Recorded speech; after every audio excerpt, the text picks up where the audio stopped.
Bonjour,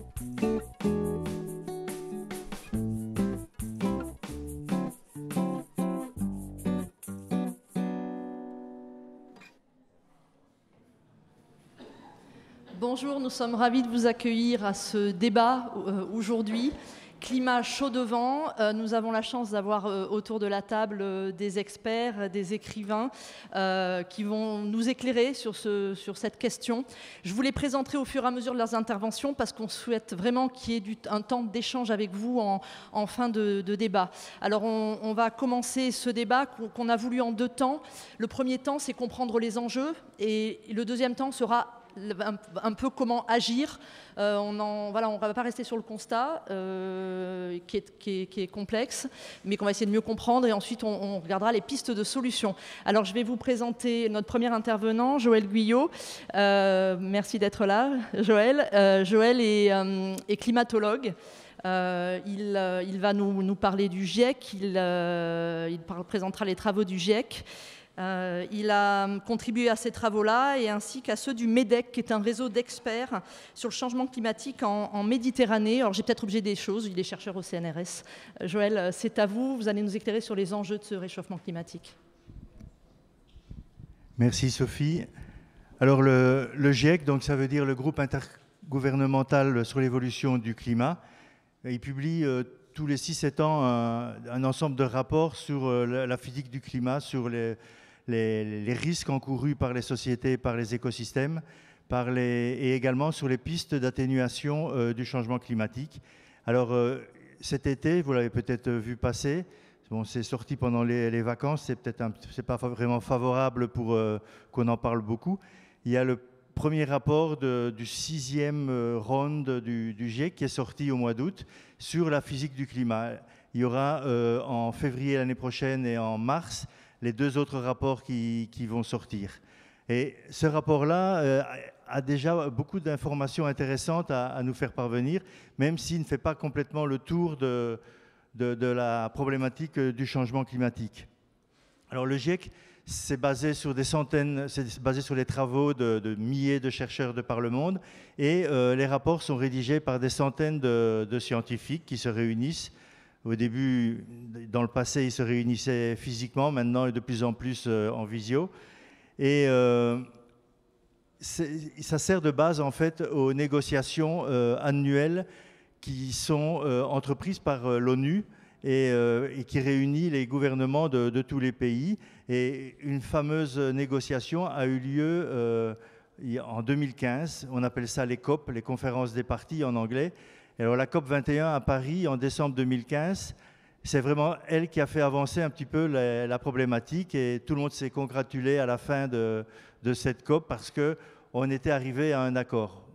Alors malheureusement cet accord n'était pas, disons l'application de l'accord n'est pas obligatoire.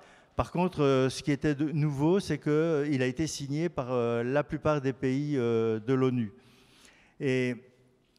Et donc, qu'est-ce que ces négociations ont sorti comme contrainte, si vous voulez, pour les gouvernements? C'est qu'il était absolument impératif de limiter le réchauffement du climat à 2 degrés par rapport à la période pré-industrielle. On sait que le réchauffement est lié aux énergies fossiles et que ces énergies fossiles ont été utilisées à partir du milieu du XVIIIe siècle avec l'invention de la machine à vapeur. Et donc, la référence, c'est avant qu'on ait les besoins d'utiliser du charbon, du pétrole, du gaz naturel. Eh bien, ça, c'est le climat qu'on va dire, entre guillemets, naturel. Et maintenant, il faut impérativement qu'on reste à 2 degrés au maximum. Et si possible, en fait, à 1,5 degré. Parce qu'il y a une forte coalition des habitants des petites îles du Pacifique, de l'océan Indien, qui habitent vraiment au niveau de la mer. Parce que pour eux, une élévation de quelques dizaines de centimètres du niveau de la mer, eh bien, ça peut faire disparaître complètement leurs îles. Et les études montraient qu'entre 1,5 degré de réchauffement global et 2 degrés, eh bien, il pouvait y avoir de grosses différences dans l'élévation du niveau de la mer. Et donc, ils ont inscrit ce seuil de 1,5 degré. Malheureusement, depuis que les accords de Paris ont été signés, eh bien, on s'aperçoit qu'il n'y a pas eu vraiment de diminution des émissions des gaz à effet de serre. Et on est presque même dans une situation pire que ce qu'elle n'était avant leur signature. Alors, je précise que toutes ces publications, que ce soit du GIEC, que ce soit du MEDEC, comme Sophie l'a rappelé, le MEDEC essaye de transcrire un peu ces informations données par le GIEC au niveau global, et de le transcrire au niveau de la Méditerranée. Et au niveau de la région PACA, il y a aussi un groupe qui s'appelle le GREC Sud, qui fait la même chose au niveau local. Il existe des groupes comme le GREC Sud un peu partout en France, dans les différentes régions.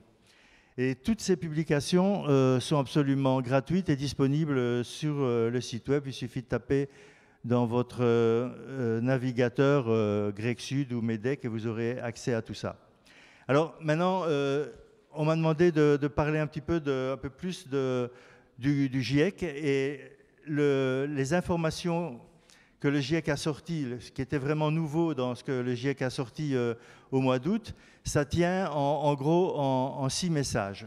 Alors le premier message, c'est que, on le savait déjà, mais maintenant c'est dit avec beaucoup plus de force encore, à moins d'une réduction immédiate, rapide et à grande échelle des émissions de gaz à effet de serre, il sera impossible de limiter le réchauffement à 1,5 degré.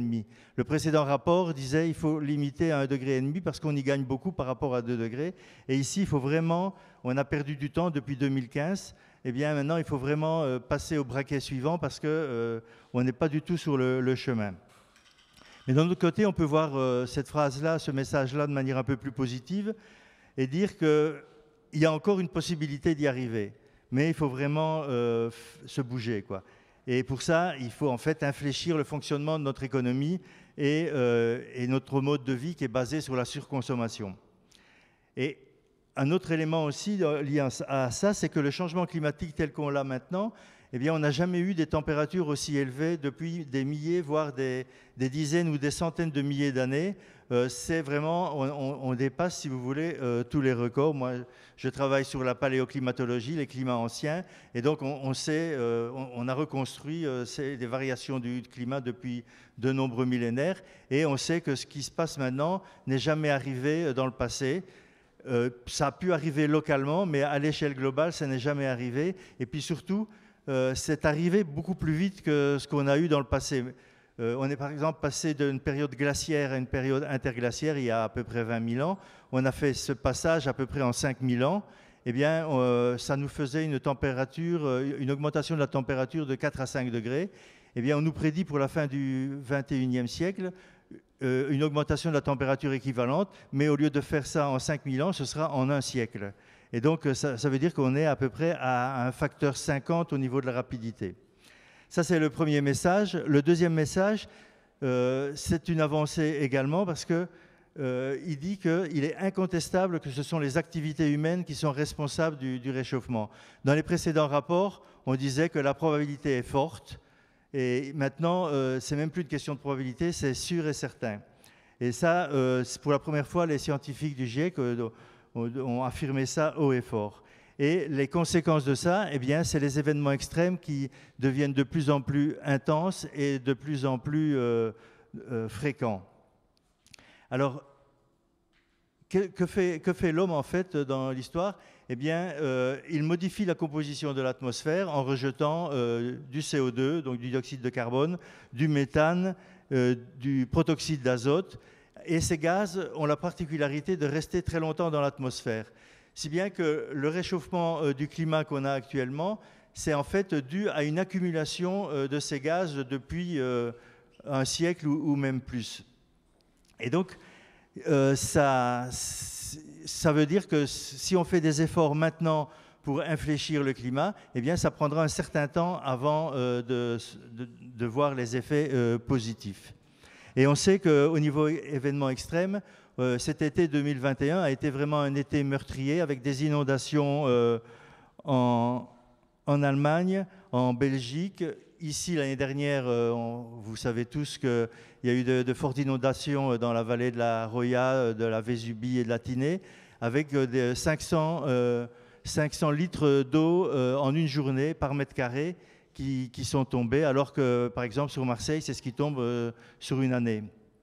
Il y a eu des incendies de forêt, il y a eu des sécheresses, Et donc, en fait, on a une concentration d'événements extrêmes qui montre vraiment que ce rapport du GIEC est vraiment très proche de ce qu'on peut observer. Et finalement, les climatologues disent que c'est en fait plus rapide peut-être que ce qu'ils imaginaient avant. Alors, il y a un troisième message qui dit qu'on voit à peu près partout des conséquences de ce réchauffement, un peu partout sur la Terre. Et il y a des effets qui sont très nets, par exemple, sur la santé humaine, en particulier les canicules. Il y a des morts avec ces inondations. En fait, il y a aussi des parasites dans les récoltes. Il y a des maladies tropicales qui remontent vers le nord. Et donc, tout ça, finalement, ça rend les choses beaucoup plus compliquées à vivre. En fait, le corps humain n'est pas fait pour vivre très longtemps avec des températures au-dessus de 37 degrés. Et pendant ces canicules, eh bien, ces 37 degrés, on les observe assez souvent. Alors, le quatrième message, lui, nous dit que certains changements du système climatique sont complètement irréversibles. D'autres vont mettre du temps à transformer, si vous voulez, mais il est quand même possible de faire quelque chose et de limiter. Par exemple, il s'agit de la fonte de la calotte, des calottes de glace sur les pôles. Eh bien, ça fait monter le niveau de la mer. Ça, évidemment, ce sera très difficile de revenir en arrière. Quand des espèces meurent, quand la biodiversité est atteinte, c'est très difficile également de revenir en arrière. Et donc, finalement, on sait ce qu'il faut faire, c'est réduire les émissions.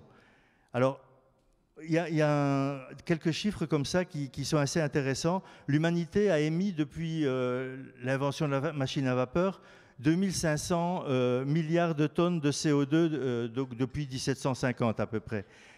Et on sait ça se calcule assez facilement, on sait qu'on a encore droit à émettre 500 milliards de tonnes pour arriver à 1,5 degré de réchauffement. On est actuellement à 1,1 degré. Et on a encore 1100 milliards de tonnes pour arriver à 2 degrés. Donc, on sait, on émet chaque année 40 milliards de tonnes. Donc, on sait à peu près quand on va arriver à ces seuils-là. Et quand on va arriver à un réchauffement de 1,5 degré, c'est à peu près dans 20 ans, si on continue comme maintenant. Et à 2 degrés, c'est vers 2050.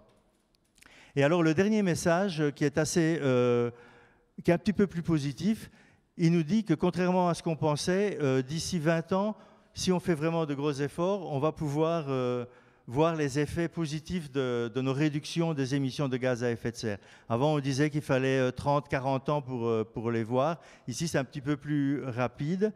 Et donc, finalement, si on a un peu l'espoir de voir les choses bouger, et c'est très difficile, en fait, d'un point de vue psychologique, d'expliquer aux gens que les efforts qu'on fait maintenant, ils vont avoir de l'effet dans plusieurs dizaines d'années.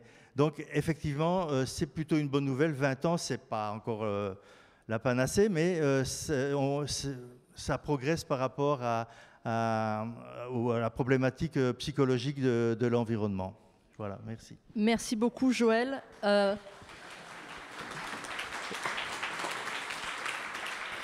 Alors, on va maintenant écouter Daniel Naon, qui est géochimiste des sols, qui a fondé le CEREG, qui est le Centre européen de recherche et d'enseignement des géosciences de l'environnement.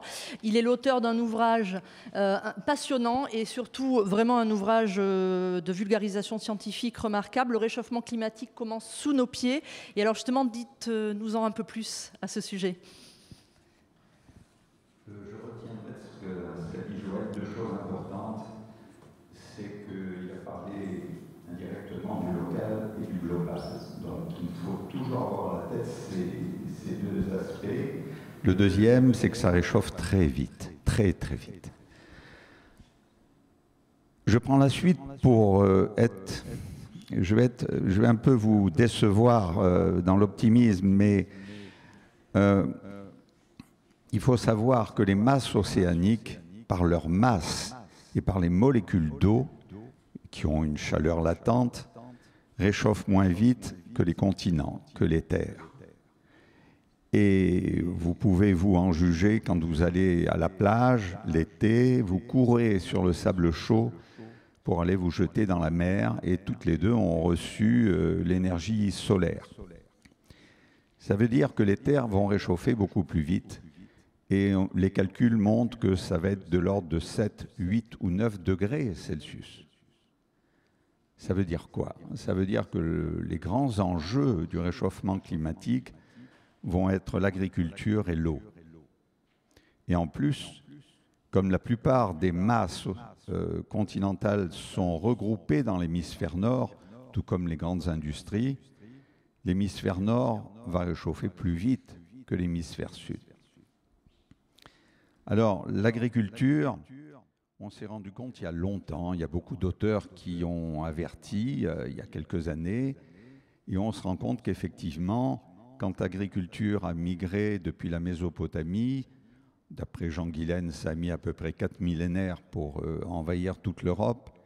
Il faut savoir que les gens qui arrivaient là, avec leurs petits sacs de graines de blé, parce que la génétique a montré que le blé venait de Mésopotamie, ils ne les prenaient pas sur place, et qu'ils voulaient semer et développer, eh ben, ils avaient des haches de pierre, et c'est plus vite de mettre le feu à des forêts que de couper des arbres avec des haches de pierre. On estime qu'en 4 millénaires, ce sont 6 milliards d'hectares de forêts qui ont brûlé. Ces 6 milliards d'hectares de forêts, on le voit dans les courbes de carottes, on revoit monter à partir de ces temps-là les températures brusquement, et le CH4 qui n'arrivait jamais, c'est-à-dire le méthane qui n'arrivait jamais dans les autres interglaciaires. Ces forêts qui brûlent, et qui brûlent encore aujourd'hui, émettent des nanoparticules, des toutes petites particules de suie qu'on appelle les black carbone. Et on sait aujourd'hui, depuis quelques années, les premières publications étaient en 2013 et maintenant on a une accélération des publications là-dessus, ça crée dans la haute atmosphère des nuages qui absorbent les rayons visibles du soleil et qui contribuent fortement au réchauffement climatique. Plus que le CH4, plus que le protoxyde d'azote, à égalité avec le CO2. Donc vous pouvez imaginer ce que ça donne. Aujourd'hui, on sait que ces nuages qui circulent du local au global sont en train de changer le régime des pluies de la mousson chinoise. Si vous enlevez les forêts de Méditerranée et que vous les coupez toutes, il y aura des répercussions sur le climat et les pluies de l'Inde et de Chine de l'Est. Donc, si vous voulez, tout est lié. On est dans un système complexe. Et ce système complexe montre que rien n'est linéaire. Tout joue sur tout. A joue sur B, qui joue sur C, et vous avez toujours une rétroaction de C sur A. Cette rétroaction peut être tardive. Elle peut être de l'ordre de plusieurs millénaires. Si elle touche les courants océaniques, si elle touche le vent, ça va plus vite, mais les courants, ça va beaucoup plus lentement. Et vous avez des fois des périodes de rétroaction qui emmènent, à cause des courants de l'Atlantique, qui peuvent emmener des parties de temps qui se chiffrent en centaines, en quelques siècles, voire en un millier d'années, qui sont des périodes de rafraîchissement. Mais ces périodes de rafraîchissement entraînent une aridité. Et cette aridité, il y a 5700 ans, était forte dans le nord de l'Afrique, dans le Moyen-Orient. Et ce qui a permis à des gens de quitter leurs oasis et de se réunir au creux des vallées. Et là, c'était une rétroaction plutôt positive, puisqu'on a vu naître les grandes civilisations dans la vallée de l'Euphrate ou la vallée du Nil. Mais là, ça continue vite à reprendre et à chauffer. Donc, on parlera des solutions, mais je voulais vous montrer que l'agriculture jouait un rôle considérable. D'après nos calculs, le GIEC a dit en 2018, a annoncé jusqu'à 35%. Nous, nos calculs montrent qu'on n'est pas loin du jeu de l'agriculture dans le réchauffement climatique aujourd'hui de près de 50%. Merci beaucoup, Daniel. Du coup, on évoquera effectivement cette question de l'agriculture dans la partie 2. Marie-Monique Robin, merci d'être avec nous. Vous êtes journaliste, réalisatrice, écrivaine, auteure d'un ouvrage également qui vient de sortir et qui a, je crois, déjà beaucoup de succès, qui est très très intéressant, qui s'appelle « La fabrique des pandémies ». Marie-Monique, parlez-nous un peu des enjeux, vous aussi complétez. Oui, alors par rapport à ce qu'on vient d'entendre, je voudrais dire que la notion aussi, c'est l'interconnexion, n'est-ce pas ? Et qu'on a oublié, nous, avec un système économique qui sépare, vous savez, ce qu'on appelle les externalités. Quand vous exploitez une mine, vous contribuez au réchauffement climatique. Si vous déforestez, comme je viens de voir récemment en Guyane, là, je suis en train de tourner mon film, vous pouvez aussi contribuer au développement du risque infectieux, n'est-ce pas ? Vous polluez l'eau, enfin, etc. Donc, ce que je voudrais qu'on comprenne, c'est que, et je suis contente d'avoir quelqu'un du GIEC, c'est que ces deux grandes causes que sont le climat et la biodiversité soient enfin jointes. Alors je sais qu'il y a des rapprochements entre le GIEC d'un côté et l'IPBES, qui est l'équivalent pour la biodiversité, et en incluant la dimension sanitaire.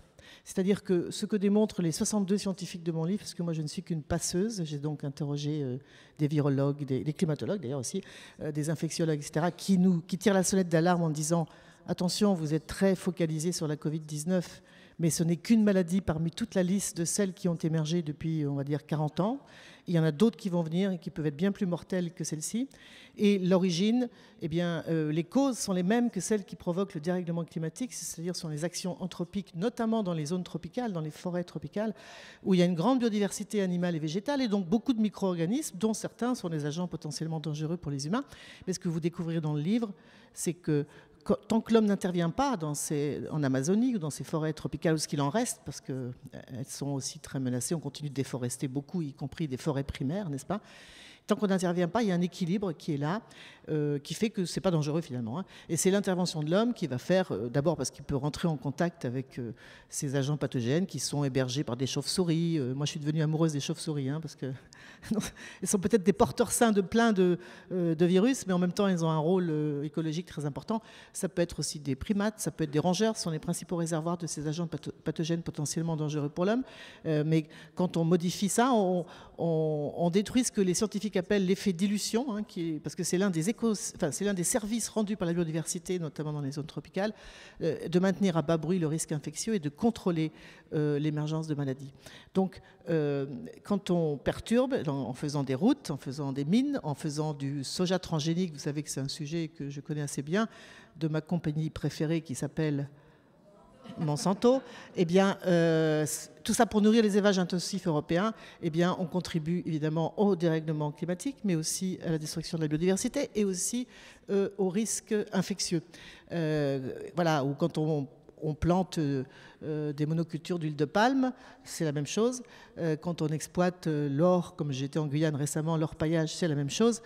Donc, où on fait de l'élevage en Amazonie, c'est la même chose. Donc, ce que disent les scientifiques, c'est qu'il faut véritablement arrêter de dissocier la santé des écosystèmes, la santé des animaux sauvages et domestiques et la santé des humains, parce que nous sommes tous interconnectés.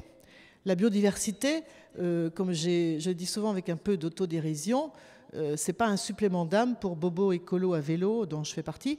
C'est vraiment notre maison commune. Sans cette maison commune, nous ne pouvons pas vivre. Et ça veut dire en fait qu'il faut aussi sortir de cette arrogance de la petite espèce humaine qui estime qu'elle est au haut de la pyramide et que les primates peuvent disparaître, les chimpanzés peuvent disparaître. Alors, vous savez, on partage 99% de nos gènes avec les chimpanzés. S'ils disparaissent, quelque part, c'est pas difficile de comprendre que ce ne sera pas une bonne nouvelle pour nous, n'est-ce pas ? Et quand les chimpanzés disparaissent, c'est que les forêts disparaissent, donc c'est pas bon pour le climat. Voilà. Donc tout est lié, tout est interconnecté, et évidemment, il y a des solutions. Et avant de les aborder tout à l'heure, ce que je veux dire, c'est que ces scientifiques que j'ai interviewés, qui sont originaires des 5 continents, qui étaient assez déprimés, je dois dire, quand je les ai interviewés, et qui ont accepté que je le dise. Ils étaient déprimés parce que, comme peuvent être déprimés, j'imagine, des climatologues, c'est-à-dire qu'à un moment, la science est là. On a, même en ce qui concerne le sujet que j'ai traité moi, le lien entre la biodiversité et la santé, c'est des centaines et des centaines et des milliers d'études.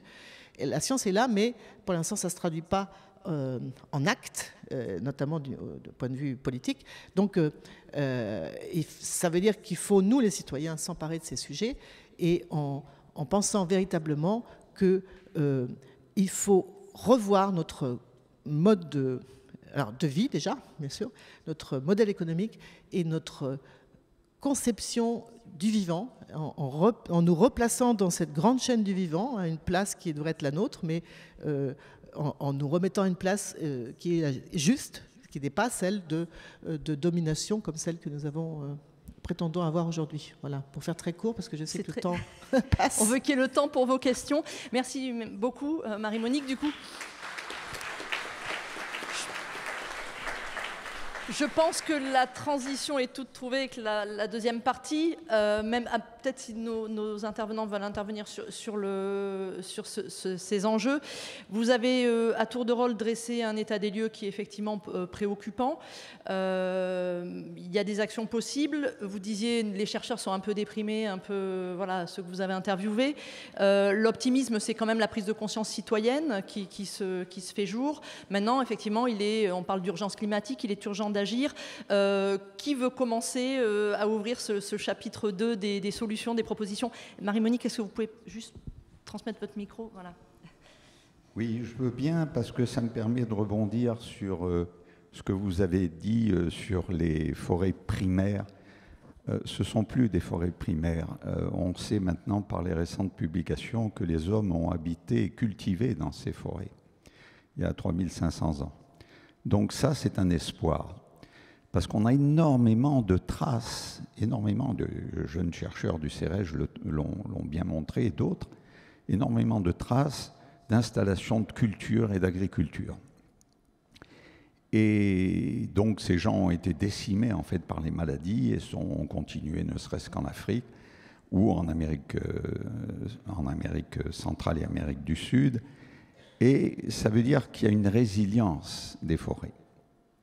Et que ce qu'on appelle forêts primaires aujourd'hui avait été exploité. Et on les appelle primaires parce qu'il a fallu 1 millier d'années pour les restaurer et les rendre. Donc ça, c'est un espoir. Il y a une résilience de la nature. La deuxième, vous avez parlé de l'économie, je vais y revenir, mais je voudrais d'abord parler de l'agriculture. Il faut complètement changer les pratiques agricoles, complètement. Pour ceux d'entre vous qui rentreront en voiture, vous regarderez les champs. Et c'est le temps des labours, puisque les pluies arrivent et puis on va en blaver. Donc, vous allez voir que les labours sont dans le sens de la pente. Eh bien, chaque labour est une rigole, est une ravine, et qui enlève la partie supérieure du sol et qui enlève énormément de carbone. Hein. Quand on déforeste, c'est 1000 tonnes de carbone à l'hectare qui partent. Donc, on enlève du carbone, on enlève des oligo-éléments, on enlève du magnésium, du potassium, vous enlevez une partie des fertilisants que vous avez mis, et même les pesticides. Et les pesticides, contrairement à ce qu'on peut penser, jouent sur le réchauffement climatique. On en parlera si on a le temps. Mais ça, c'est important. Enfin, l'économie. On veut prendre des tas de décisions aujourd'hui, des tas de décisions en disant « ouais, ça a de la valeur, il faut conserver les forêts, il faut conserver la santé du sol », ce qui est important, hein, puisqu'il y a toute la biodiversité dedans, et essentiellement la biodiversité de l'ombre qui stocke beaucoup de carbone, l'air, etc. Mais on a un système économique qui est basé depuis 90 ans sur le PIB. Et ça a été inventé par Simon Kuznets à la suite du grand crash de 1929. Et quand vous regardez l'augmentation du PIB, vous avez une corrélation parfaite avec l'augmentation de la consommation d'énergie. Donc, si on veut vraiment sauver la nature, si on veut qu'elle ait une résilience et qu'elle s'en remette, eh bien, il faut donner un prix à la forêt, il faut donner un prix à l'air, il faut donner un prix à l'eau, il faut donner un prix au sol, et on doit les faire rentrer dans le PIB. Si on ne le fait pas, on ne changera pas la cause principale de la destruction des valeurs naturelles. Ça, c'est très important. Et aujourd'hui, l'Afrique, qui est plein de richesses naturelles, plein, ça représente un quart des terres émergées. Vous faites rentrer dedans, au point de vue surface, la Chine, l'Europe, l'Amérique, le Japon, la Corée et l'Inde. c'est pas n'importe quoi. Eh bien, aujourd'hui, l'Afrique ne compte pas, et pourtant elle a plein de richesses naturelles. Si on change cette affaire-là, elle comptera. Et aujourd'hui, l'Afrique a toutes les réserves des terres arables, parce qu'il faut vous dire qu'en Inde, il n'y a plus 1 mètre carré de terres arables. Les terres arabes sont comptées. Il reste 600 millions d'hectares. Et en Afrique, qu'est-ce qui se passe? Ben, il y a ce qu'on appelle le land grabbing. Hein, on loue les terres et tout ce qu'on produit n'est pas pour les Africains. Les Chinois les ramènent en Chine. Ceux qui n'ont plus de terre viennent louer. Et on en est entre 100 et 200 millions d'hectares qui sont comme ça. Si bien que le paradoxe pour l'Afrique, qui devrait normalement, avec les terres qu'elle a, être un paradis, être le grenier du monde, eh ben, cette année, elle a importé pour pouvoir survivre 40 milliards de dollars de nourriture. Et ça sera dans 2 ans 100 milliards de dollars. Il y a donc des paradoxes et il faut tout de suite s'y atteler. Je voulais juste que Marie-Monique rebondisse sur peut-être changer les pratiques agricoles et ensuite sur le volet économie, mais... Changer les pratiques... Ça marche, oui. Changer les pratiques agricoles, ça fait partie des solutions, mais je pensais qu'on parlait des solutions après. Évidemment. Et moi, finalement, j'ai fait, vous savez, un livre qui s'appelle Les moissons du futur, avec le rapporteur des Nations Unies pour le droit à l'alimentation, qui montrait comment l'agroécologie pourrait évidemment beaucoup mieux nourrir le monde qu'aujourd'hui, et en plus limiter le dérèglement climatique. Est-ce qu'on peut expliquer l'agroécologie? Alors l'agroécologie, c'est à l'inverse du modèle industriel qu'incarne Monsanto, évidemment. On déverse pas des produits dans le sol, non, on considère que le sol est un organisme vivant, et on joue sur l'interaction justement entre les arbres, les animaux et la complémentarité des cultures, n'est-ce pas, pour produire des aliments. Et vous verrez, moi je suis allé à l'université de Berkeley, par exemple, où ils ont un département sur l'agroécologie, où on voit comment finalement ces pratiques-là sont très productives, contrairement à ce qu'on nous dit, si on tient compte de l'usage des ressources, de l'air, de l'eau, enfin, etc. Donc, et on pourrait, comme le concluait d'ailleurs ce rapport des Nations Unies, beaucoup mieux nourrir le monde aujourd'hui avec ces pratiques-là qu'avec le modèle agro-industriel qui, de plus, concourt, encore une fois, au dérèglement climatique, à l'extinction de la biodiversité, etc. Donc moi, j'ai fait aussi un livre qui s'appelle Sacrée Croissance, hein, qui remet en cause, évidemment, ce modèle du toujours plus de production et de consommation. Et moi, personnellement, si je puis me permettre, hein, je ne suis pas pour je ne suis pas la seule d'ailleurs, hein, pour la marchandisation, comme on dit, du vivant, et y compris de tout ce dont nous avons besoin pour vivre. Mettre un prix à l'air, à l'eau, eh bien, c'est rentrer dans une spirale qui, à mon avis, est très dangereuse. Je pense que plutôt qu'il faut aller dans une réflexion sur une redéfinition de ce qu'on appelle les commons, en anglais, les communs, c'est-à-dire des choses élémentaires et fondamentales sans lesquelles nous ne pouvons pas vivre et qui doivent justement échapper aux griffes de la spéculation, parce que si on rentre plus là-dedans, on l'a vu avec le carbone, hein, finalement, on met un prix au carbone et puis on se passe les permis et puis on se débrouille et puis finalement ça ne change rien, les émissions continuent d'augmenter. Donc c'est un changement de paradigme dans la tête, non seulement des citoyens et des citoyennes, mais aussi évidemment des décideurs politiques qui doivent considérer que la nature, toutes ses ressources, l'air, l'eau, l'alimentation sont des biens communs et qu'il faut que chacun puisse de nouveau s'en emparer, c'est-à-dire et contrôler. Et donc ça pose la question démocratique de comment, évidemment, on gère les terres, les communs, comment on gère l'air.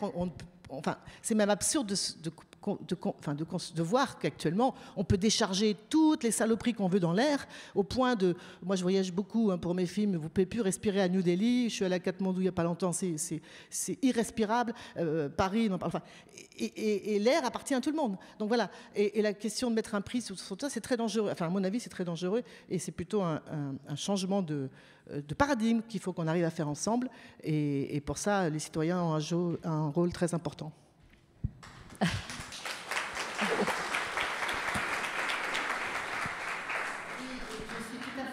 Avec ce que... je peux vous présenter Barbara, parce que comme... je vous laisse vous présenter dans Barbara. Okay, Barbara Glowczewski, je suis anthropologue au CNRS et j'ai sorti donc Réveiller les esprits de la Terre, c'est mon 10e livre, qui parle justement des communs sous un double angle. D'une part, de toute la lutte de Notre-Dame-des-Landes et tout ce qui s'est réinventé là-bas. D'abord, ça avait commencé dans une critique à la fois de l'agriculture, de la bétonisation avec l'aéroport, mais aussi par des personnes qui vivaient là-bas, qui étaient des paysans, et qui a été repris ensuite par des militants qui ont occupé le territoire, grâce auxquels l'aéroport ne s'est pas fait, vous le savez tous. Et puis le gouvernement a réagi en voulant arrêter cette expérience, ce véritable laboratoire qui nous sert à tous en France et aussi ailleurs dans le monde. Et donc la moitié des habitats, il y en avait 63 qui avaient été construits ou réaménagés, ont été détruits, mais il y a toujours 200 personnes qui vivent là-bas et qui sont un réseau qui porte maintenant des luttes à travers toute la France que vous pouvez suivre sur Internet. Ça s'appelle Soulèvement de la Terre. Alors, les communs, oui, tels qu'ils se réinventent aujourd'hui, les communs historiquement que chaque région peut aller réexplorer dans ses archives, parce qu'il y a des modèles très divers qui correspondent à des milieux divers, qui certes ont changé avec toutes les choses que les humains ont fait au cours des millénaires et des siècles, mais il y a quand même un véritable savoir, une véritable expertise du rapport au milieu dans des liens avec toute la biodiversité, dont chaque territoire peut apprendre quelque chose pour trouver des solutions aujourd'hui, y compris par exemple la question des bassins versants. Il y en a 8 en France. Bon, ils sont aussi reliés évidemment aux autres pays européens, puis ils sont aussi reliés à la mer, mais je veux dire, cette réflexion qu'il y a en ce moment, qui est citoyenne, est extrêmement importante pour arriver à répondre à tous les enjeux et les risques dont on a parlé. Alors ceci dit, je voudrais quand même revenir sur cette histoire de marchandisation de la nature, de l'air, des sols, enfin des forêts, etc. Parce que c'est une complète erreur, à mon avis, d'aller dans ce sens-là. Parce que comme tu l'as dit, Marie-Monique, déjà c'est une porte ouverte au greenwashing. Je donne un exemple. Vous avez parlé de la COP21. La COP21, moi je travaille avec des aborigènes d'Australie depuis 42 ans. À la COP21 était invitée une délégation d'aborigènes qui pratiquait depuis 10 ans, soutenue par le gouvernement, la réhabilitation des petits feux, des petits incendies allumés exprès pour empêcher les méga incendies tels que vous avez vu le continent australien ravagé il y a 2 ans dans le sud-est de l'Australie.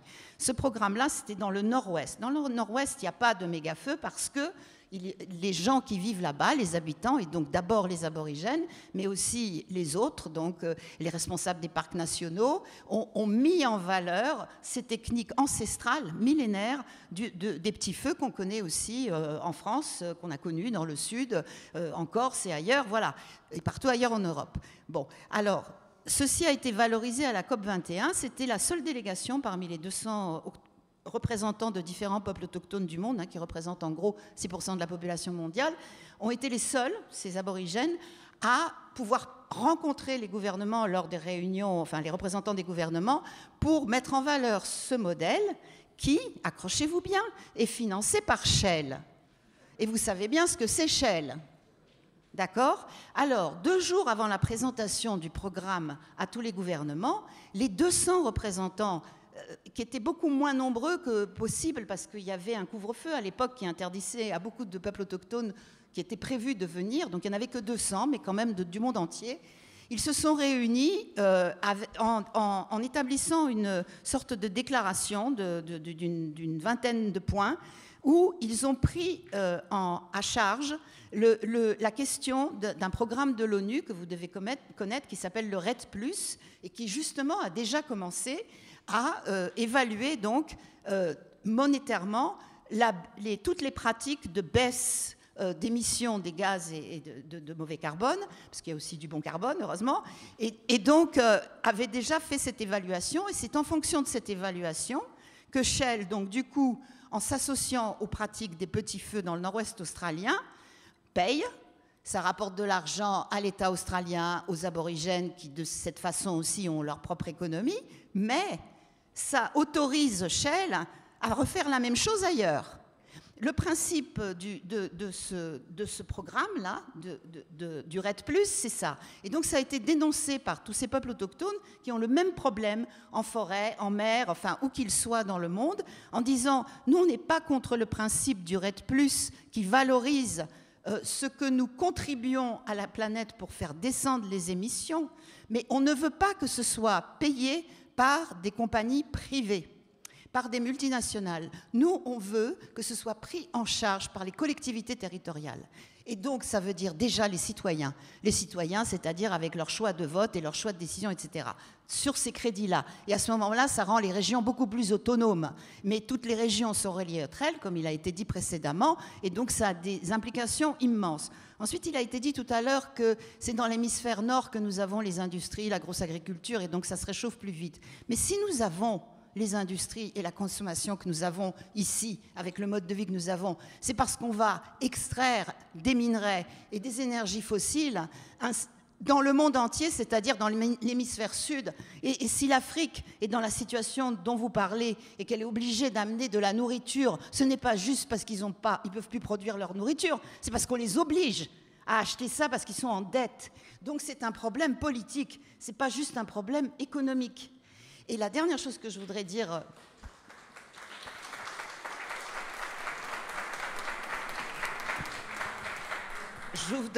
qu'il y a les politiques, il y a les citoyens qui font toutes sortes de métiers, mais il y a quand même une très grosse responsabilité des scientifiques et des programmes qui sont financés ou qui sont censurés, y compris au CNRS, chez nous, depuis des années par rapport à l'énergie. Il y a eu des gens qui ont travaillé pour montrer le danger du gaz de schiste. On leur a interdit de continuer leur programme. Il y a d'autres programmes de ce genre. Vous pouvez vous renseigner. Il y a des députés qui ont essayé de dénoncer ce genre de choses, mais depuis 20 ans. Marie-Monique est au courant, sûrement. Bon, donc il y a ça. Maintenant, je vais vous donner un exemple australien de collaboration entre des scientifiques australiens et le CNRS. C'était, je pense, il y a 6 ou 7 ans, peut-être plus, parce qu'avec la pandémie, j'ai l'impression que c'était comme dans un autre monde, mais le projet n'est pas complètement abandonné. Accrochez-vous bien. Vous savez que les bœufs n'existaient pas en Australie, il y avait une faune qui était tout à fait différente, il n'y avait pas de mammifères, hein, il n'y avait que des marsupiaux, les kangourous et compagnie. Les kangourous ont cette particularité, si vous les voyez sauter, en fait, même s'ils sont lourds, comme ils sautent très vite, ils ont un impact très léger sur le sol, qui correspond au type de sol australien qui a beaucoup évolué de toute façon pendant des milliers d'années. En amenant des bœufs et des moutons en Australie, on a tassé le sol et on l'a rendu dans beaucoup d'endroits infertile, sans parler de la pollution des trous d'eau, etc. Et vous savez très bien aussi, tout comme nous les humains, qui sommes mammifères, les bœufs dégagent énormément de gaz. Mauvais gaz de carbone. Donc il faut réduire les émissions, c'est-à-dire qu'il ne faut pas seulement changer l'agriculture des plantes, il faut aussi changer nos modes d'élevage. Alors qu'est-ce qu'ils ont trouvé, cette équipe de collaborateurs?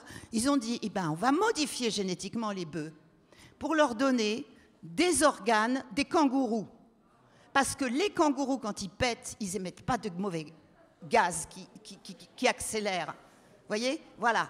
Alors, aujourd'hui, depuis la pandémie, on a bien vu que les scientifiques ne sont pas d'accord entre eux. C'était un peu tabou avant, hein. Il y avait la science, hein. Il y avait la dernière théorie, il y avait celui qui parlait plus qu'un autre et qui était censé être celui qui gagnait. Vous voyez bien que des fois, ils se disputaient entre eux. Mais là, on a bien vu au niveau de la santé que tout le monde n'est pas d'accord. Et c'est pareil pour tout le reste. Et donc, voilà, excusez-moi. Non, très bien, Barbara Benoît. Moi, je voulais rebondir sur ce que vous avez dit.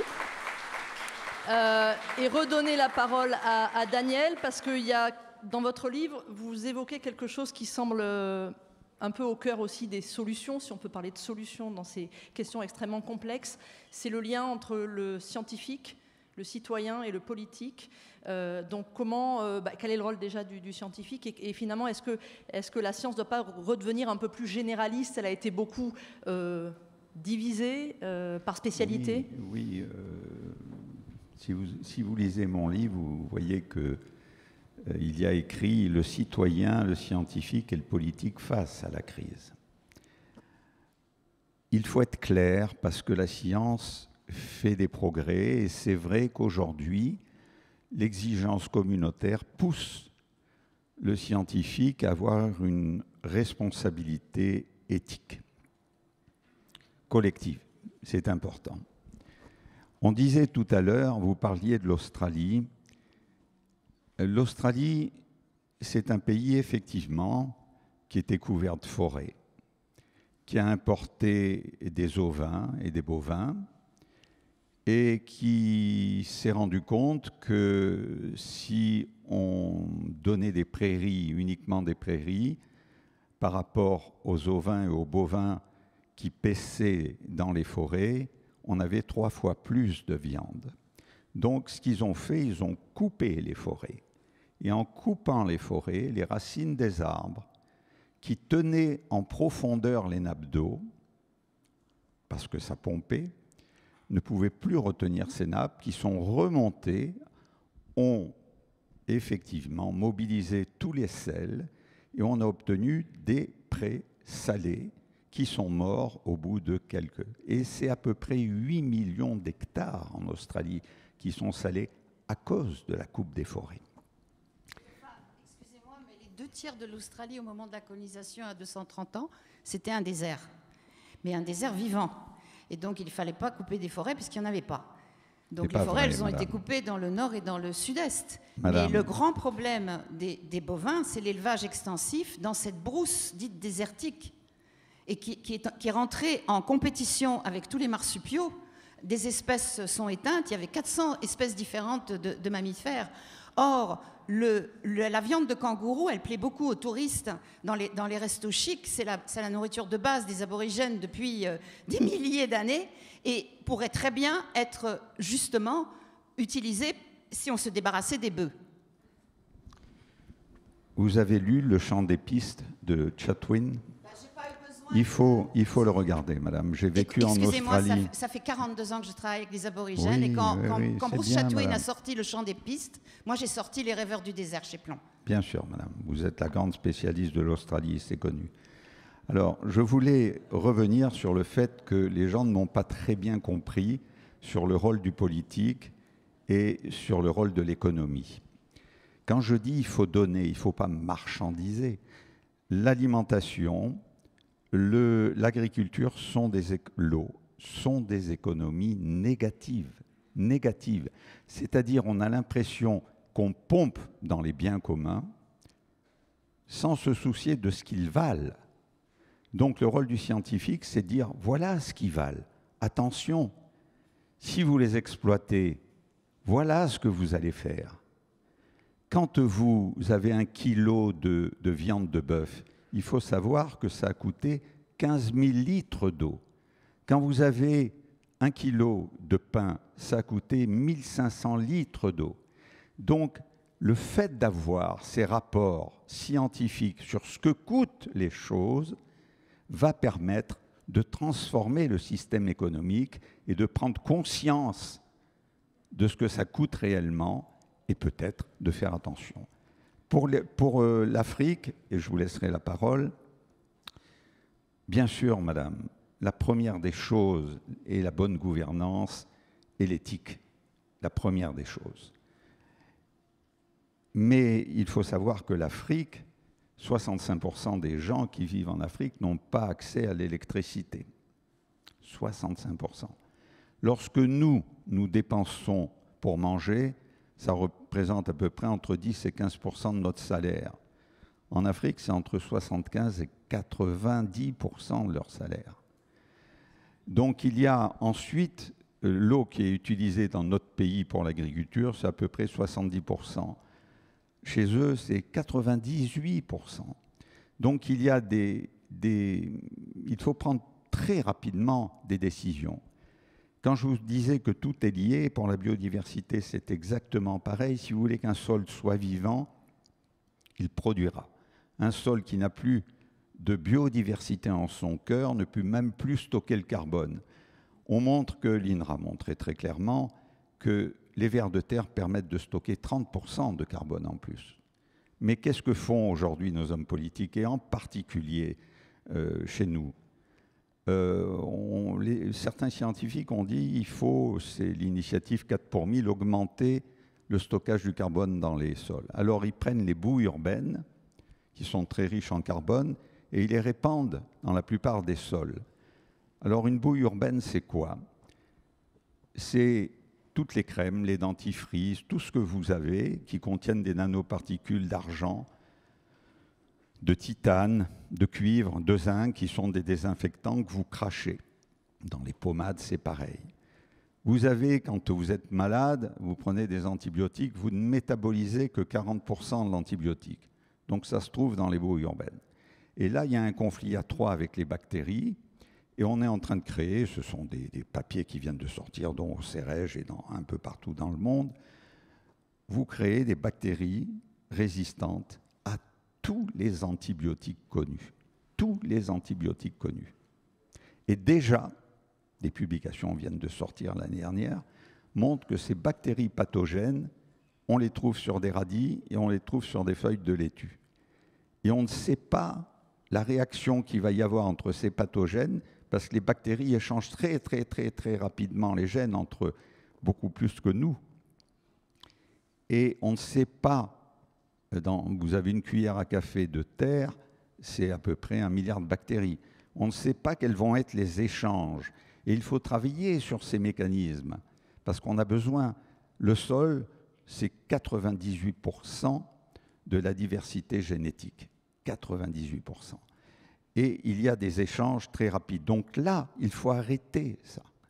Or, les hommes politiques disent il nous faut un ministère de l'Agriculture, il nous faut un ministère de l'Énergie, il nous faut un ministère des Transports, mais c'est le même problème.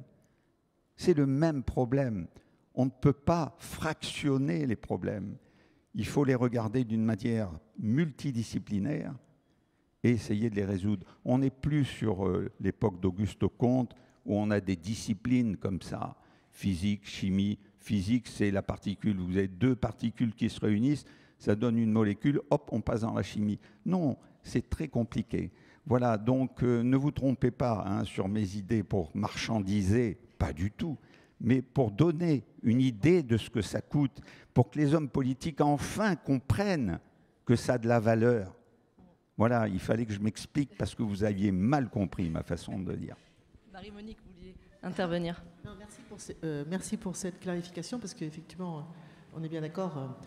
On peut avoir, face aux multiples crises qu'on a, une grande tentation, alors le greenwashing évidemment, mais de nouveau privatiser toute la planète en disant ça va être les multinationales, vous allez voir, ils vont nous faire un air très propre, très propre. Enfin, et moi, malheureusement, j'ai pas du tout envie de confier l'avenir de mes enfants à des multinationales dont je connais très bien le fonctionnement, qui ne pensent, comme on dit en anglais, au bottom line, c'est-à-dire aux dividendes qui vont reverser à des actionnaires, parce que c'est quand même le cœur du problème, c'est aussi ça. Donc voilà. Alors, par rapport à votre question, et là je rejoins tout à fait ce que vous venez de dire aussi, moi je parle au nom des 62 scientifiques de mon livre, ils auraient pu être plus nombreux, parce que j'en ai contacté 100, mais enfin c'est quand même un bon échantillon. Ils déplorent tous, alors je pense que vous allez peut-être aussi confirmer, le fait que depuis un certain nombre de décennies, pour plein de raisons, mais aussi poussés par l'industrie, par la privatisation de la recherche, etc., les grandes compagnies comme Monsanto, qui ont beaucoup contrôlé des organismes de recherche, je n'aurai pas de nom, qui sont en train de changer, tant mieux. Si je vais donner un nom, l'INRA par exemple, qui sont en train de changer, tant mieux. Et donc on est rentré dans une logique de silo, comme on dit en science, n'est-ce pas? Alors, il y a quand même une idée derrière, et ça c'est très bien, qu'on ait d'excellents virologues, on a besoin d'excellents météorologues, d'excellents spécialistes du sol.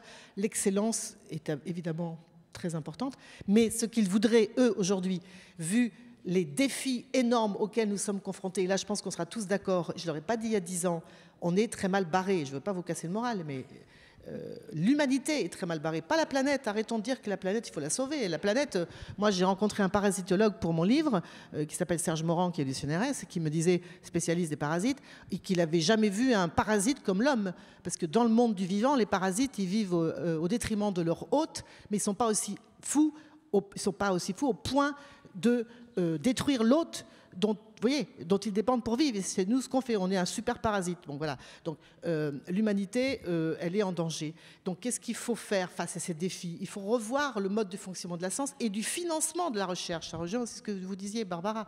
C'est ce que disent mes scientifiques dans mon livre. C'est-à-dire il faut encourager la transdisciplinarité, une science des solutions, mais des solutions aux problèmes concrets qu'on a. Bientôt, on n'aura plus d'aliments. Déjà, on a des aliments qui sont pourris, qui sont pleins de pesticides, etc. Donc, comment on fait pour changer ça? Comment on fait pour encourager l'agroécologie? Voilà. Des solutions, le climat, ben, vous avez dit, c'est de pire en pire et ça va très vite, etc. La santé, parce que tout ça est lié. Des solutions. Donc, ça veut dire aussi qu'il faut sortir de cette logique des silos. Et un exemple, c'est la Covid aussi. On met tout le paquet sur le pauvre virus qui vient. Alors bon, on ne va pas rentrer là-dedans. Un coronavirus, ça vient d'une chauve-souris, mais après, c'est peut-être passé d'autres choses. Mais on ne va pas rentrer là-dedans.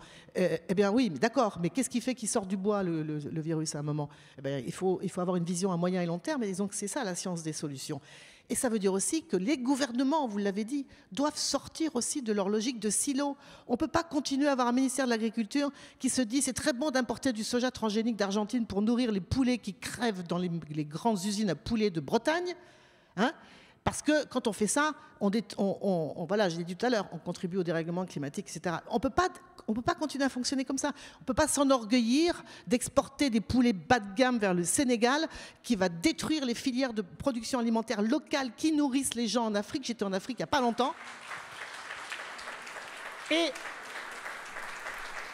on ne peut pas continuer à avoir ce ministère de l'Agriculture qui fait son truc dans son coin sans tenir compte et en tapant sur le ministère de l'Écologie qui rame comme il n'est pas possible parce qu'il se dit Notre-Dame-des-Landes, c'est pas bon parce que vous savez, on est en train de ça et ça ne nous regarde pas. Et le ministère de la Santé qui s'occupe que des malades, qui veut rien savoir, qui veut aucun rapport avec les vétérinaires qui bourrent d'antibiotiques leurs animaux alors que nous sommes des animaux, nous sommes des mammifères, nous sommes des vertébrés. Et quand on donne des antibiotiques à titre préventif à des animaux entassés dans des usines à poulets ou à cochons, eh bien, évidemment qu'il va y avoir le problème dont vous parlez, l'antibiorésistance. Vous allez voir dans mon livre, c'est un énorme enjeu. Voilà. Donc ça, c'est plus possible. Et on a besoin donc de gouvernements qui aient ces visions holistiques, globales, où tout se reconnecte. Et c'est la seule solution pour sortir de l'impasse dans laquelle nous sommes en train de nous enfoncer à une vitesse absolument vertigineuse. Éric. Alors Éric de Kermel prend le micro. C'était prévu qu'on lui demande de conclure ce débat avant que vous posiez des questions. Vous avez parlé de vraiment de cette vision holistique et je crois que vous êtes tous d'accord sur envisager le tout, pas seulement les parties. Et alors Éric de Kermel est un romancier, il est aussi directeur de la rédaction de Terre Sauvage. Il a écrit Les Jardins de Zagarande, c'est une fable humaniste et écologiste également, et vous disiez, et vous dites dans votre livre, il est aussi important d'inventer des récits qui inspirent. Et je vous laisse la parole pour parler aussi au cœur des hommes et des femmes. Ouais, merci. D'abord, ce que je veux dire, c'est que effectivement, ici, je suis invité en tant que romancier. C'est une posture plus confortable. Et donc, mais je suis avant journaliste, et vous l'avez dit, j'ai dirigé, enfin je dirige toujours, depuis longtemps, le magazine Terre Sauvage, qui est dédié à ce monde sauvage, notamment, dont parle très bien Marie-Monique, dans La Fabrique des pandémies. Et donc, du coup, mon propos, même s'il il est peut-être effectivement un peu plus facile, ce que je voudrais d'abord dire, c'est que ce qui a été dit auparavant, j'y souscris totalement. Moi, depuis tout petit, j'ai beaucoup voyagé. J'avais un père diplomate qui m'a permis de voyager. Et ensuite, quand je me suis retrouvé à Terre Sauvage en tant que journaliste, j'ai aussi beaucoup voyagé. Et ce que j'ai vu, comme un certain nombre d'amis qui avaient ce privilège de voyager, c'est que sur un pas de temps extrêmement faible, j'ai assisté à la destruction des milieux, mais à la destruction aussi des sociétés humaines et de ce qui fonde cette relation entre les sociétés humaines. Et donc, ceci étant dit, donc pour d'abord dire que voilà, il n'y a pas de contradiction entre ce que je vais vous dire et ce qu'ont dit les prédécesseurs de cet échange, j'ai eu la chance de pouvoir, et la volonté, la chance, de pouvoir à un moment effectivement écrire avec une première conviction, c'est qu'il y avait un déficit de récit qui soit un récit, une vision, qui soit une espèce d'étoile, une espèce de grand ours qu'on est capable de suivre à tout moment et qui fait que les collines les plus proches, les obstacles les plus proches, les difficultés les plus proches, on les dépasse parce qu'effectivement, on a cette vision qui est au-delà de ces éléments à très court terme. Et du coup, j'ai eu envie, notamment dans ce dernier roman, d'essayer de raconter cette espèce d'utopie. Les jardins de Zagarande n'existent sur aucune carte, donc ne le cherchez pas. Mais en choisissant qu'il n'existe sur aucune carte, même si c'est une oasis qui se trouve dans un désert, donc pour prendre effectivement des symboliques qui sont importantes, ça permet aussi à chacun de se dire que Zagarande, ça peut être aussi pas très loin de chez lui s'il s'y met. Et si je dis ça, c'est parce que une des problématiques quand même qui nous est posée, et mes deux voisines l'ont clairement évoqué en parlant des communs, c'est qu'on a, en tant qu'humanité, et en rentrant dans les systèmes, notamment les systèmes de valorisation, de PIB, d'économie dans lesquelles nous sommes, ces systèmes-là, et dans notamment le pas de temps, qui est le pas de temps dans lequel nous sommes, que ce soit le pas de temps de la bourse, que ce soit le pas de temps des élections, on est dans un système qui fait qu'à aucun moment, on a ce débat, on a la possibilité d'écrire ensemble c'est quoi cet idéal, c'est quoi ce projet de société que nous avons ensemble. Alors il se trouve qu'avant, on a eu des idéologies, le communisme, des religions, le capitalisme, le libéralisme, tout ce que vous voulez. Donc on a eu plein de choses qui étaient un moment des prêts-à-penser dans lequel on pouvait s'engouffrer. Et donc se dire, mais finalement, moi, c'est ça qui me guide. Et dans ce cas-là, on écoutait des gens qui nous disaient comment penser. Aujourd'hui, on est dans un moment qui est passionnant parce que c'est un moment qu'on peut trouver d'extrême liberté, mais aussi c'est un moment qui renvoie chacun à effectivement la construction d'un chemin qui soit un chemin de sens. Et ce chemin de sens, s'il n'est qu'un chemin de développement personnel, très tourné sur soi-même, je le trouve un peu limité. Et donc tout l'enjeu, c'est un moment de recréer des visions qui nous emmènent et qui nous portent collectivement. Et donc c'est un peu... Alors, il y a 2 jours, il y avait Cyril qui était ici, et avec Demain, mais c'est vrai aussi avec les films de Marie-Monique. Avec Demain, il a essayé de nous raconter finalement, de mettre bout à bout des bouts de récit pour dire, mais regardez, ça c'est possible, ça c'est possible, ça c'est possible. Et là, je me retrouve pas mal dans cet esprit du demain, avec toutes les précautions qu'on pourrait prendre sur cette grande déprime qui touche aujourd'hui tous ceux comme moi, comme les climatologues, etc., qui sommes engagés depuis longtemps dans ces sujets-là. C'est que ce récit du demain, il a une vertu quand même. C'est qu'on a certes devant nous des inquiétudes majeures, et il ne faut pas le masquer. Mais on a quand même un enjeu aujourd'hui qui est de nourrir, et moi en tant que père, de nourrir une espérance. Et ce que je perçois, c'est que tous ceux qui s'engagent avec radicalité à créer des écoles, à changer des systèmes agricoles, à créer des tiers-lieux, à créer d'autres démocraties, dans ces lieux-là, on trouve beaucoup de joie.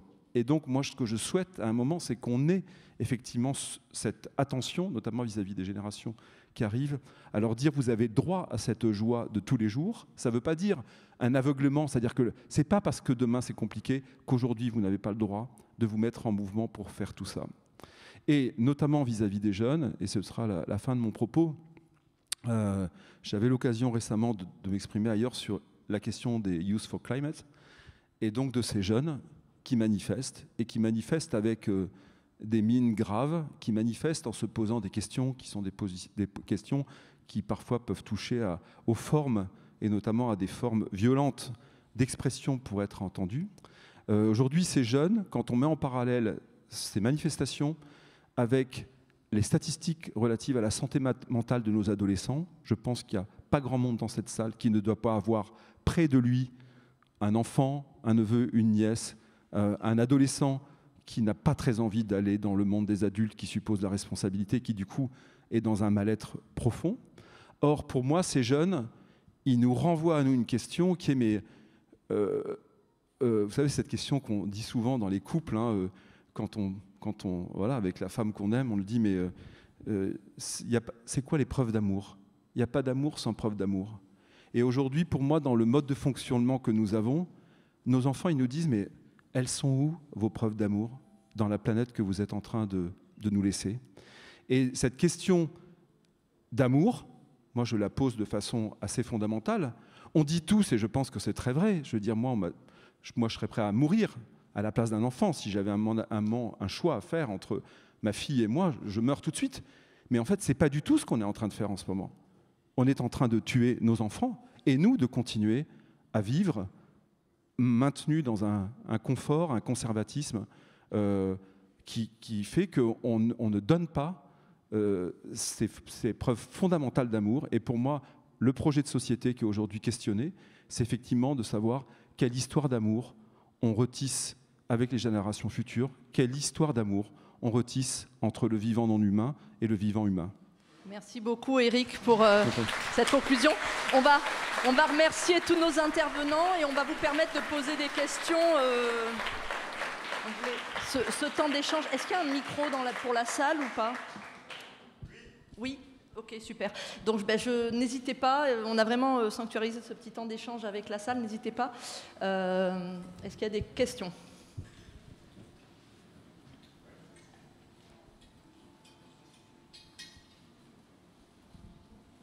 Merci. Je crois avoir compris le double débat sur la marchandisation, mais il y a une marchandisation qui a lieu en ce moment et la spéculation capitaliste telle qu'elle existe en profite.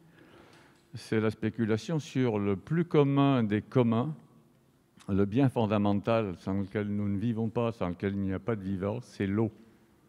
Or, cette spéculation est en train de se développer à grande vitesse. Ça, c'est la première question. Et la deuxième, vous avez parlé de crise.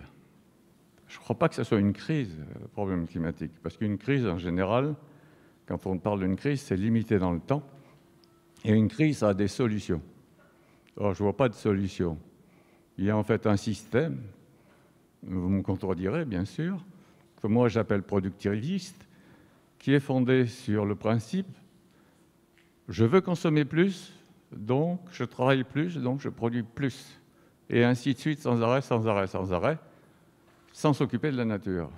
Alors, pour parler des aborigènes d'Australie dont vous évoquiez, madame, les aborigènes ne travaillaient pas. Voilà mes deux questions.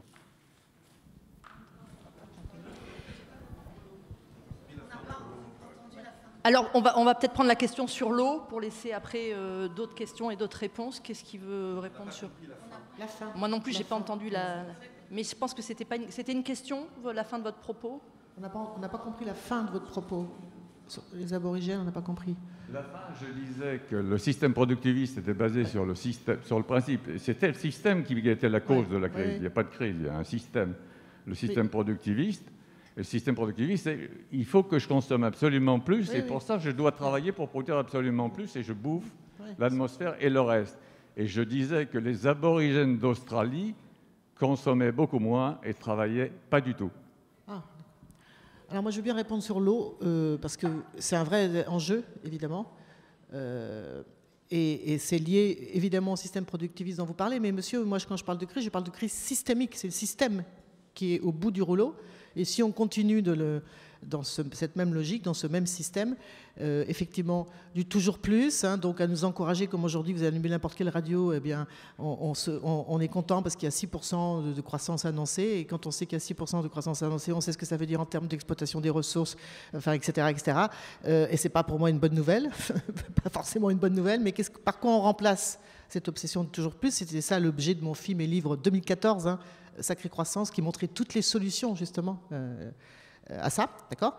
Alors, l'eau, enjeu énorme. Moi, je suis originaire d'un département qui s'appelle les Deux-Sèvres, je suis née là-bas, et je soutiens un mouvement de résistance aux bassines. Alors, je ne sais pas si vous savez ce que c'est que des bassines.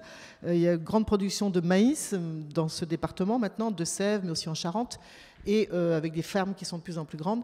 Et on crée des bassines monstrueuses de 1 hectare, 2 hectares d'eau sur des collines avec, vous voyez, qui vont donc servir à l'irrigation du maïs. Énorme conflit, quand on sait que dans ces départements, tous les étés, on est en alerte sécheresse.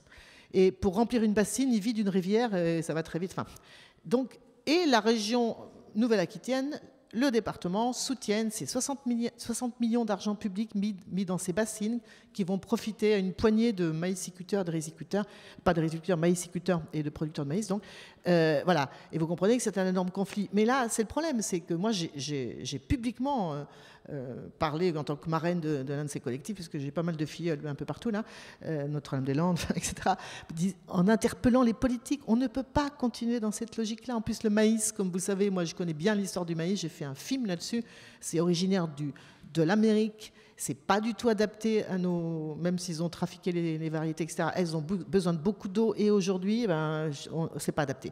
Donc, mais ils ne peuvent pas sortir parce qu'ils soutiennent une poignée de producteurs intensifs, etc.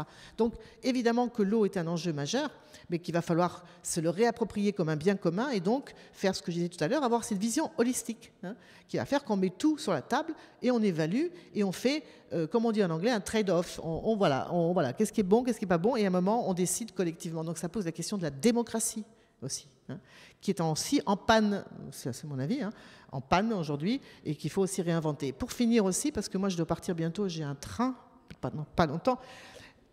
Toute la question, dans Sacrée Croissance, donc 2014, je fais le tour de toutes les alternatives, agriculture, monnaie locale, je vais au Bhoutan, enfin, je remets en quelles sont les alternatives au PIB, enfin, etc., la transition énergétique. Eh bien, je rencontre partout des collectifs dans le monde qui ont fait le pas.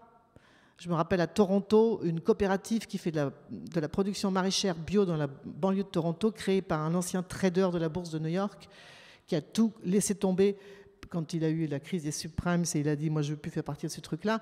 Et dans cette coopérative, Bac plus 10, tous, ils ont tout laissé tomber. Et ils font donc des aliments bio livrés à vélo. Et moi je les vois, regardez le film, vous verrez, ils sont heureux, heureux. Donc la question c'est, il faut changer de modèle, mais comment on le rend désirable, ce modèle? Comment on vous montre que ce n'est pas la caricature qu'on vous donne à longueur de journée, que l'écologie, c'est on va serrer la ceinture, c'est punitif. Non, non. Ce qui est triste, qui est absolument terrible aujourd'hui, c'est l'état du monde, l'avenir que n'ont pas nos jeunes, parce que c'est vrai que c'est pas facile d'avoir 15 ans aujourd'hui, hein, avec ces perspectives. C'est tous ces gens qui ont des problèmes de nourriture partout dans le monde, c'est les inégalités, c'est ça qui est triste. Et changer, quand on passe le cap, je vous assure, je l'ai vu partout, on va mieux qu'avant. Et ça déjà, c'est une raison de le faire. Voilà, déjà, en soi. Un mot sur... Oui, sur l'eau, Daniel. Oui, sur l'eau. Hein, je vous ai dit au début que c'était un des grands enjeux du réchauffement climatique. Le cycle de l'eau en lui-même est toujours le même. Parce que j'entends, on va manquer d'eau, etc. Non, le cycle de l'eau est un cycle de l'eau. C'est toujours le même. En revanche, on a de moins en moins d'eau douce et de plus en plus d'eau salée ou polluée. Et une grande partie de ce phénomène est due à l'irrigation. Aujourd'hui, pour irriguer les cultures, chaque année, c'est à peu près 10 fois le débit annuel du Nil. Il faut multiplier par 5 pour les 50 ans à venir cette irrigation. Donc vous imaginez ce que ça va coûter en eau douce. Et donc là, il y a un véritable problème. Déjà, beaucoup de grands fleuves, le Niger, le Yangtze, le Colorado, beaucoup de grands fleuves n'arrivent plus pendant plusieurs mois de l'année à leur delta. Il y a un exemple qui est absolu, et les nappes en Afrique ont chuté de 60 mètres. Et c'était des nappes fossiles qui dataient du Sahara vert d'il y a 8000 ans. On a un véritable problème, là, humanitaire même, hein, qui est vraiment très grave. Mais, comment vous dire, cette eau-là, cette eau des fleuves, on a un exemple devant nous de ce qui peut arriver, c'est la mer d'Aral. Vous avez vu, la mer d'Aral est une mer qui était grande comme la Suisse, qui était alimentée par 2 fleuves, l'Amour Daria et le Sir Daria. On a pompé dans ces fleuves pour les cultures de coton.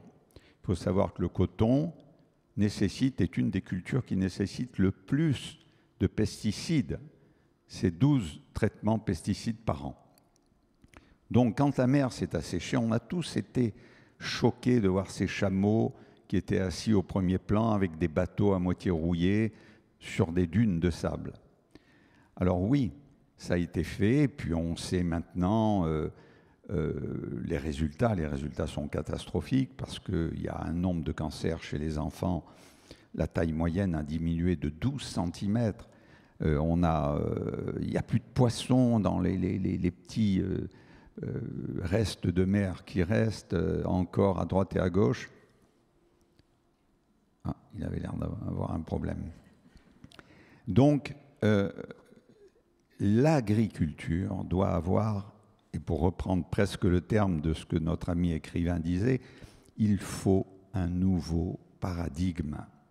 Il faut complètement changer et revoir l'agriculture. Imaginez que je sois un chef d'entreprise. J'ai une grande entreprise, j'ai de plus en plus de clients, je produis des produits de grande qualité et de plus en plus, et je fais faillite. Qu'est-ce qui se passe? Tout le monde dit c'est mal géré, il faut changer ce patron. C'est exactement ça l'agriculture.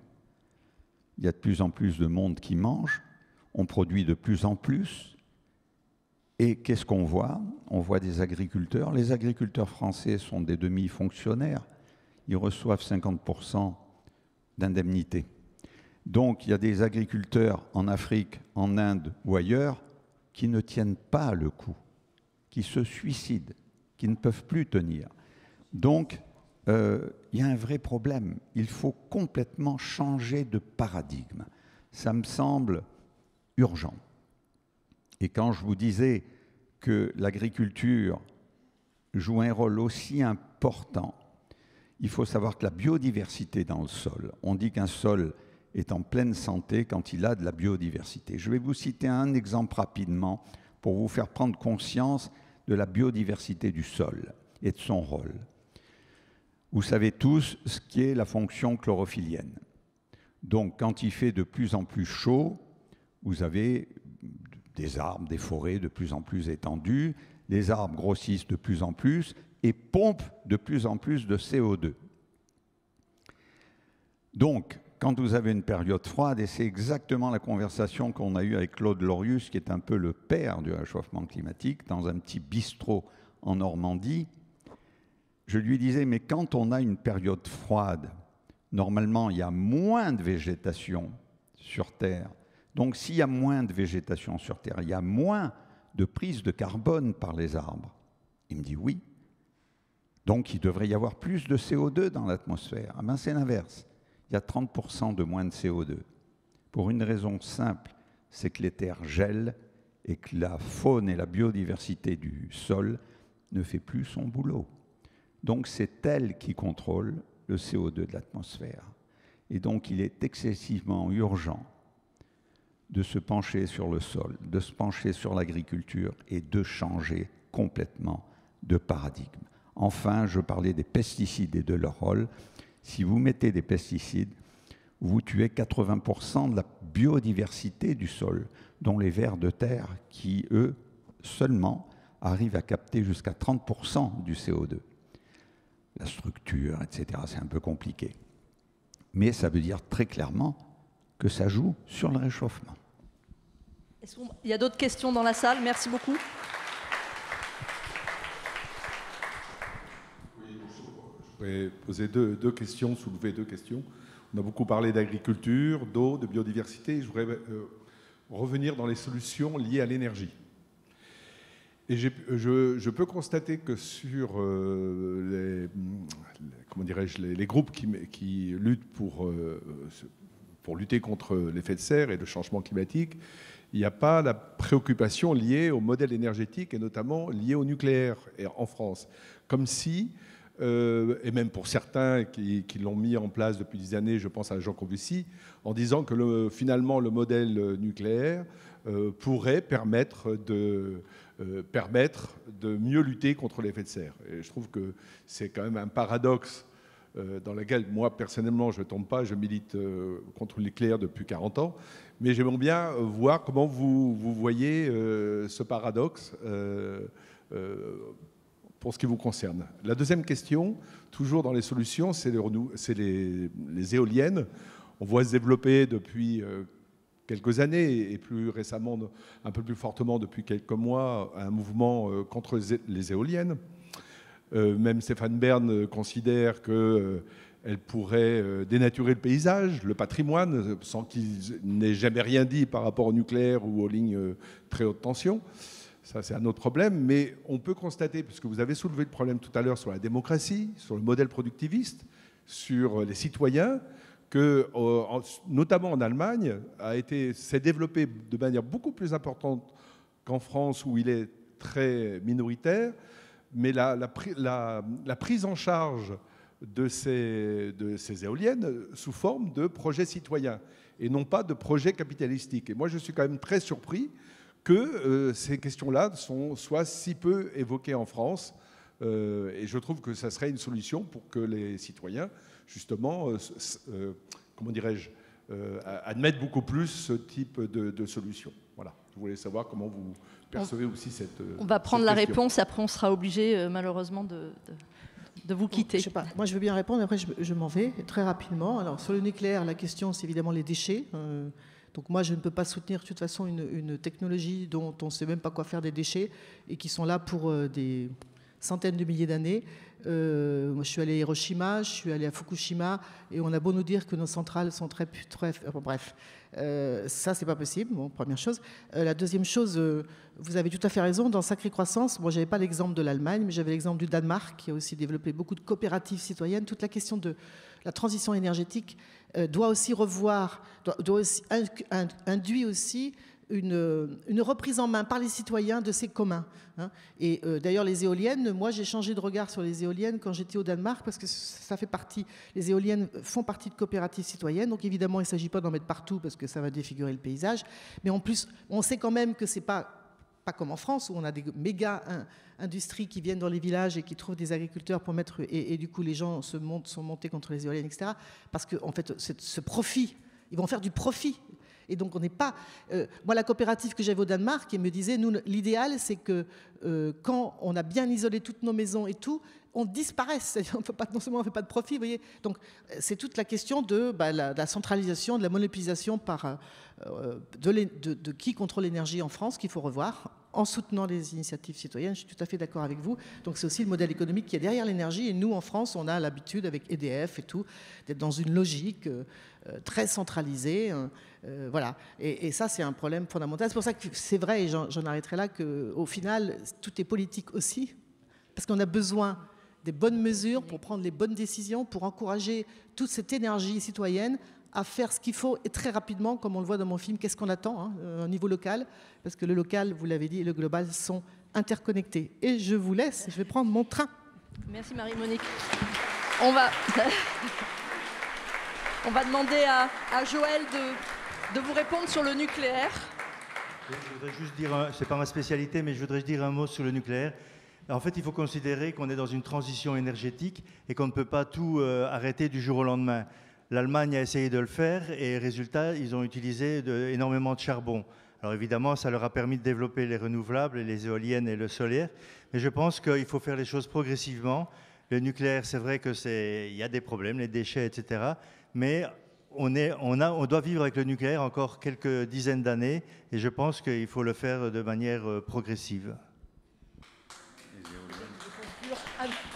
Alors, très rapidement... Juste sur l'éolienne. Une éolienne, pour qu'elle soit rentable, doit avoir un générateur, un gros générateur. Dans ce générateur, il y a 600 kilos de néodyme, qui est une terre rare. On n'a pas parlé des minerais de terres rares. En soi, le néodyme n'est pas radioactif. Mais là où il est exploité en Mongolie, il est exploité de la monazite qui est radioactive. Et la radioactivité de l'air est 4 fois celle de Tchernobyl. Donc, il faut arrêter de penser que l'environnement, c'est nos sabots. On est tous dans le même bateau et il faut réfléchir, et pour l'instant, on ne réfléchit que pays par pays. Éric ? Par rapport à la question du nucléaire, moi, ce que je voudrais dire, c'est que vous avez vu qu'il y a quelque temps, l'État français a fixé un objectif d'arrêt des moteurs thermiques aux constructeurs automobiles français. Or, cet objectif-là, on aurait pu le fixer il y a 40 ans. Sauf qu'à un moment, on avait un constructeur français qui ne faisait fonctionner l'ensemble de son économie que sur des moteurs diesel. Et du coup, ça veut dire qu'à un moment, il y a bien une responsabilité du politique à ce qu'effectivement les échéances soient fixées. Parce que les ingénieurs... Moi, j'ai totalement confiance dans l'intelligence humaine d'inventer des nouveaux projets, des nouveaux outils, etc.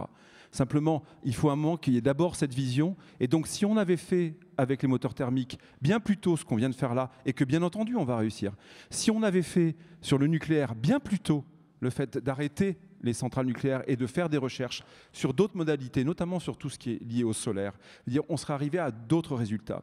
Et ensuite, par rapport au dernier point, sur la question pour moi, le sujet, par rapport à votre intervention, moi je partage ce que vous dites, mais le sujet fondamental, il est à un moment de déconsommer de déconsommer, de remettre en question chaque acte.